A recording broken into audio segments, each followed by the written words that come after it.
7th class. This is your science chapter number 11, that is transportation in animals and plants.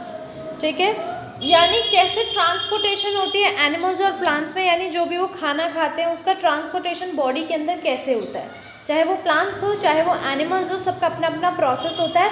तो उसी process के बारे में हम लोग इस चैप्टर के अंदर पढ़ेंगे. Food, water and oxygen are essential elements required by organism for their survival. यानी पानी हो, खाना हो या ऑक्सीजन हो, ये तीनों बहुत ही ज़्यादा महत्वपूर्ण चीज़ें हैं जो एक ऑर्गेनिज्म के जिंदा रहने में उनकी मदद करते हैं. Those elements are transported to various parts of the body through a well-defined transportation system present in our body. और ये जो एलिमेंट्स होते हैं ये हमारे अलग अलग बॉडी पार्ट में ट्रांसपोर्ट होते हैं, यानी एक पार्ट से दूसरे पार्ट के अंदर जाते हैं हमारे बहुत ही वेल डिफाइंड यानी प्रॉपर जो हमारा ट्रांसपोर्टेशन सिस्टम हमारी बॉडी के अंदर प्रेजेंट है उसके द्वारा. This transport system is responsible for transportation of substances like food, water, oxygen, medicines, etc. और ये जो ट्रांसपोर्ट सिस्टम है हमारा, ये किस चीज़ के लिए रिस्पॉन्सिबल है? ट्रांसपोर्टेशन के लिए सब्सटेंस की, यानी सब्सटेंस को उनके रिस्पेक्टिव पार्ट्स में पहुंचाने की, चाहे वो पानी हो, ऑक्सीजन हो या मेडिसिन्स हो. It is also required to carry the waste produced within the body to the organs from where they can removed. और किस चीज़ के लिए रिस्पॉन्सिबल है कि जो भी वेस्ट हमारी बॉडी प्रोड्यूस करती है उनको सही पार्ट्स तक पहुंचाने के लिए, ताकि वो पार्ट्स आपकी बॉडी से बाहर जो है वो निकल सके. In this chapter we will learn about, यानी इस चैप्टर के अंदर हम दो चीज़ों के बारे में पढ़ेंगे, एक transportation of substances in plants और transportation of substances in animals. सबसे पहले हम पढ़ेंगे transportation of substances in plants, यानी प्लांट्स के अंदर कैसे जो सब्सटेंसेज हैं वो ट्रांसपोर्ट होते हैं. All the vital function of the body of some unicellular organisms like amoeba, paramecium are performed by only a single cell. सारे वाइटल फंक्शंस यानी सारे इंपॉर्टेंट फंक्शंस, चाहे वो इनटेक करना हो फूड को डाइजेस्ट करना हो, फूड को बॉडी से रिमूव करना हो, क्योंकि ये जो एनिमल्स हैं ये सिंगल सेल्युलर होते हैं तो इनका एक जो सेल होता है वही सारे काम इनकी बॉडी के करता है. Transportation of substances like oxygen and carbon dioxide is also carried out by the single cell.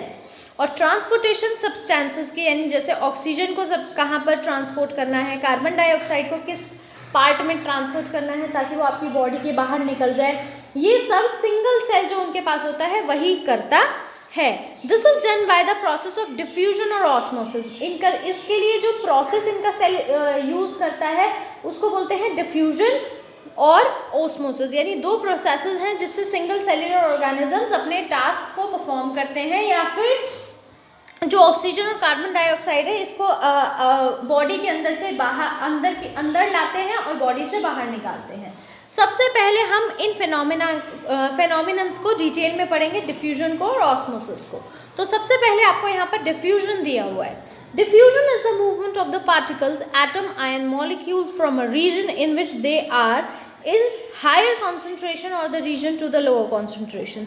Diffusion एक पार्टिकल की मूवमेंट है किसी एक रीजन में से जिसके पास हायर कॉन्सेंट्रेशन है और कहाँ तक, जहाँ पर लोअर कॉन्सेंट्रेशन है वहाँ पर इनकी मूवमेंट जो है वो होती है.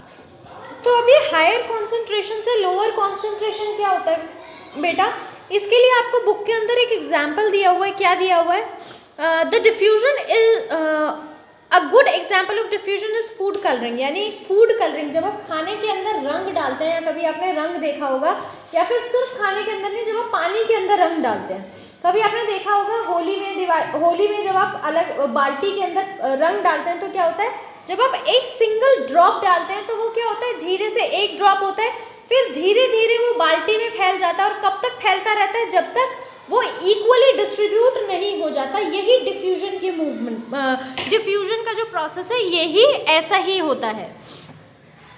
If you place a drop of red food coloring in a beaker of water, eventually the entire beaker of the water will be red tint. यानी अगर आप एक ड्रॉप रेड फूड कलर का, जो खाने का कलर होता है, अगर आप किसी बीकर में डालते हैं तो इवेंचुअली क्या होगा कि वही कलर सारे बीकर में फैल जाएगा और बीकर पूरा रेड कलर का हो जाएगा.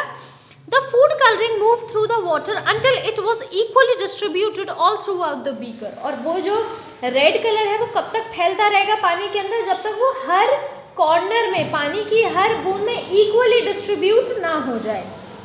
Diffusion take place along a concentration gradient. A concentration gradient exists until the diffusion substance is evenly distributed.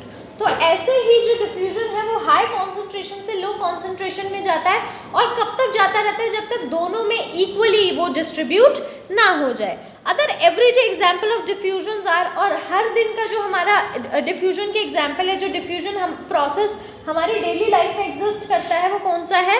Sugar will be diffuse through the tea until the entire cup of tea is sweet. यानी sugar, अगर आप एक चाय का cup लेंगे और उसके अंदर चीनी डालेंगे तो वो तब तक फैलती जाएगी जब तक वो पूरी चाय में एक जैसा स्वाद नहीं दे देती. अगर वो ढंग से नहीं घुलेगी तो कभी आप ये देखोगे कि ऊपर की चाय तो फीकी है और नीचे जहाँ पर चीनी बहुत ज़्यादा मात्रा में है वो बहुत ज़्यादा मीठी है. मगर अगर आप एक बार ही ढंग से घोल देंगे तो आप कैसे भी चाय को पिए वो टेस्ट बिल्कुल सेम होगा. चाहे आप लास्ट की जो सिप है उसको टेस्ट करें या फर्स्ट सिप को टेस्ट करें तो वो इक्वली ही टेस्ट करेगी.